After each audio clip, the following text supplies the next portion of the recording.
ಚಕ್ರಬಡ್ಡಿ ರೂಪಾಯಿ 51,200ರ ಮೊತ್ತವು 3 ವರ್ಷಗಳಲ್ಲಿ ರೂಪಾಯಿ 72,900 ಆಗುತ್ತದೆ. ಚಕ್ರಬಡ್ಡಿಯ ದರವನ್ನು ಕಂಡುಹಿಡಿಯಿರಿ, ಅಂದರೆ ಪರ್ಸೆಂಟೇಜ್ ಕಂಡುಹಿಡಿಯಿರಿ. ಈ ಥರ ಕ್ವಶನ್ ಕೊಟ್ಟಾಗ ನಿಮಗೆ ಸಿಂಪಲ್ ಆಗಿ 2 ಸ್ಟೆಪ್ಪಲ್ಲಿ ಆನ್ಸರ್ ಮಾಡ್ಬೋದು. ಅದಕ್ಕಿಂತ ಮೊದಲು ನಿಮಗೆ ಸ್ಕ್ವೇರ್ ರೂಟು ಹಾಗೆ ಕ್ಯೂಬ್ ರೂಟು 1 to 20ವರೆಗೂ ಗೊತ್ತಿರಬೇಕಾಗುತ್ತೆ. ಜೊತೆಗೆ ಫ್ರಾಕ್ಷನ್ ಕೂಡ ಗೊತ್ತಿದ್ರೆ ಬೇಗ ಆನ್ಸರ್ ಕಂಡುಹಿಡಿಬಹುದು. ಕ್ವಶನ್ ಏನಿದೆ ಅಂದರೆ 51,200 ರೂಪಾಯಿ 3 ವರ್ಷಗಳಲ್ಲಿ 72,900 ಆಗುತ್ತೆ. ಸೊ 3 ವರ್ಷಗಳಲ್ಲಿ ಅಂದರೆ ನಾನು ಕ್ಯೂಬ್ ರೂಟ್ ಅಪ್ಲೈ ಮಾಡ್ತೀನಿ. ಇಲ್ಲಿ ಕ್ಯೂಬ್ ರೂಟ್ ಕಾರಣ ಏನಂದರೆ 3 ವರ್ಷ.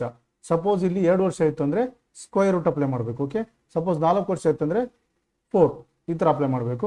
ಇದನ್ನು ಸಿಂಪ್ಲಿಫೈ ಆಗುತ್ತೆ ನೋಡಿ. 0000 ಗೆಟ್ ಕ್ಯಾನ್ಸಲ್ 512,729. ನಾನು ಏನು ಮಾಡ್ತೀನಿ ಅಂದರೆ ಕ್ಯೂಬ್ ರೂಟ್ ಹಾಕ್ತೀನಿ. ಕ್ಯೂಬ್ 512 ಕ್ಯೂಬ್ ಅಂದರೆ 8. ಸೊ 72 ಅಂತಂದರೆ 9. ಓಕೆ, ಇಲ್ಲಿ ಅಮೌಂಟು ಪ್ರಿನ್ಸಿಪಲ್ ನನ್ನ ಹತ್ರ 8 ಇತ್ತು. ಟೋಟಲ್ ಎಲ್ಲ ಇಂಟ್ರೆಸ್ಟ್ ಸೇರಿ ಅಮೌಂಟು 9 ಆಯಿತು. ಅಂದರೆ 51,200 ರೂಪಾಯಿ ಇದ್ದಿದ್ದು 3 ವರ್ಷಗಳಲ್ಲಿ ಇಷ್ಟ ಆಯಿತು. ಅದು ನಾನು ಯೂನಿಟ್ ವ್ಯಾಲ್ಯೂ ಅಲ್ಲಿ ರೆಪ್ರೆಸೆಂಟ್ ಮಾಡ್ತಾ ಇದ್ದೀನಿ. ಸೊ 8 ಇದ್ದಿದ್ದು 9 ಆಯಿತು. ಎಷ್ಟು ಡಿಫ್ರೆನ್ಸ್ ಇದೆ? +1. ಅಂದರೆ +1 ಜಾಸ್ತಿ ಆಯಿತು. ಪ್ರಿನ್ಸಿಪಲ್ ಎಷ್ಟಿತ್ತು? ನನ್ನ ಹತ್ರ 8 ಇತ್ತು. ಮೇಲ್ಗಡೆ ಎಷ್ಟು ಜಾಸ್ತಿ ಆಯಿತು? 1 ಜಾಸ್ತಿ ಆಯಿತು. ಅವ್ರು ಏನು ಕೇಳ್ತಿದ್ದಾರೆ ಅಂದರೆ ಪರ್ಸೆಂಟೇಜ್ ಕೇಳ್ತಿದ್ದಾರೆ. ರೇಟ್ ಆಫ್ ಅಂದರೆ ಇಂಟು 100 ಮಾಡ್ತೀನಿ. 1/8 ಅಂತ ಅಂದರೆ 2 × 12 × 1/2. ಇದು ಆನ್ಸರು. ನೀವು ನೋಡಿ ಸಿಂಪ್ಲಿಫೈ ಮಾಡಿದರೆ ಮಾಡ್ಬೋದು. ಸೊ ಇದನ್ನು ನೋಡಿ 100ಅನ್ನು 8ರಿಂದ ಭಾಗ ಮಾಡಿದರೆ 8 1 8 2 ಉಳಿತು. 0 ಕೆಳಗಡೆ ಬಂತು. 20 ಆಯಿತು. 8 7 16 4 ಉಳಿತು. ಪಾಯಿಂಟ್ ಹಾಕಿ ಒಂದು 0 ಮಾಡಿದೆ.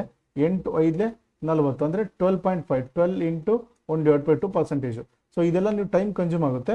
ಸೊ ಈ ಥರ ಇದ್ದರೆ ಬೇಗ ಗೊತ್ತಿದ್ರೆ ನಿಮಗೆಲ್ಲ ಫ್ರಾಕ್ಷನು ಬೇಗ ಆನ್ಸರ್ ಮಾಡ್ಬೋದು. ಇದ್ರ ಕಂಪ್ಲೀಟ್ ಡೀಟೇಲ್ ವಿಡಿಯೋ ಬೇಕಿದ್ರೆ ನಿಮಗೆ ಕಾಂಪೌಂಡ್ ಇಂಟ್ರೆಸ್ಟ್ ಯಾವ ಥರ ಸಾಲ್ವ್ ಮಾಡಬೇಕು ಕಂಪ್ಲೀಟ್ ವಿಡಿಯೋ ಬೇಕಿದ್ರೆ ಯೂಟ್ಯೂಬ್ ಚಾನಲಲ್ಲಿದೆ. ಯೂಟ್ಯೂಬ್ ಲಿಂಕ್ ಇಲ್ಲಿ ಕೊಟ್ಟಿದ್ದೀನಿ. ಈ QR ಕೋಡ್ನ ಸ್ಕ್ಯಾನ್ ಮಾಡಿದರೆ ನೀವು ಡೈರೆಕ್ಟಾಗಿ ಪ್ಲೇ ಲಿಸ್ಟಿಗೆ ಹೋಗ್ತೀರಾ. ಅಲ್ಲಿ ಯಾವ ಇದು ಕಾಂಪೌಂಡ್ ಇಂಟ್ರೆಸ್ಟ್ ಯಾವ್ದು ಬೇಕೋ ಅದು ನೀವು ನೋಡ್ಬೋದು. ಟೆಲಿಗ್ರಾಮಿಗೆ ಹೋದರೆ PDF ಸಿಗುತ್ತೆ. Thank you so much for watching.